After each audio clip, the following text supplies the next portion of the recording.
Hi guys! Welcome back to my channel. So magandang balita para sa mga Dasbaya fans dyan. Kasi nga in-interview ang CEO ng Regal Films na si Miss Rosel Monteverde. At inisa-isa niya ang mga project ni Dustin. So confirm na yung Shake, Rattle and Roll, diba?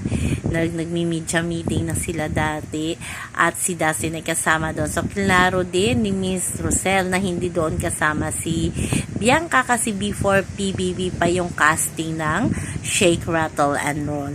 Ang second daw na movie ni Dustin ay ang Mano Po Legacy kasi nung una daw talaga nandoon na si Dustin at may susunod na namang serye ang Mano Po. So abangan natin yan si Dustin at ito na mga Dasbaya fans. Ang napaka-surprise na sinabi ni Miss Rosel na pinagmimitingan na ang collaboration ng Dasbaya miniseries ata or movie collaboration with Star Cinema. Kasi alam naman natin niya si Bianca is from ABS at si Dustin is from GMA. So, kailangan talaga ng maiging meeting. Sana daw nga maging okay ang lahat daw ng party, sabi ni Miss Rosel, at maka-work na si Dustin at si Bianca. Kasi Sparkle, sana daw pumayag din ang Sparkle para kay Dustin at pumayag yung Star Magic para kay Bianca sa project na gagawin nila sa Regal Films.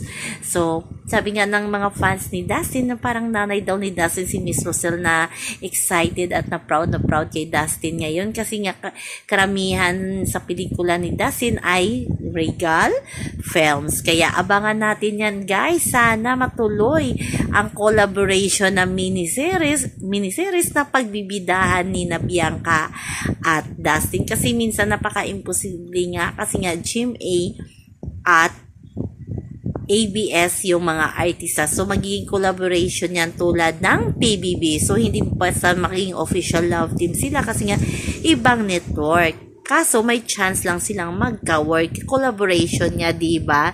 So, abangan niya natin yan, guys. Kaabang-abang at happy-happy tayo lalo na kay Dustin kasi nga may pelikulang aabangan kay Dustin lalo na ngayong December sa Metro Manila Film Festival. So, abangan natin yung acting niya ni Dustin Yu dyan.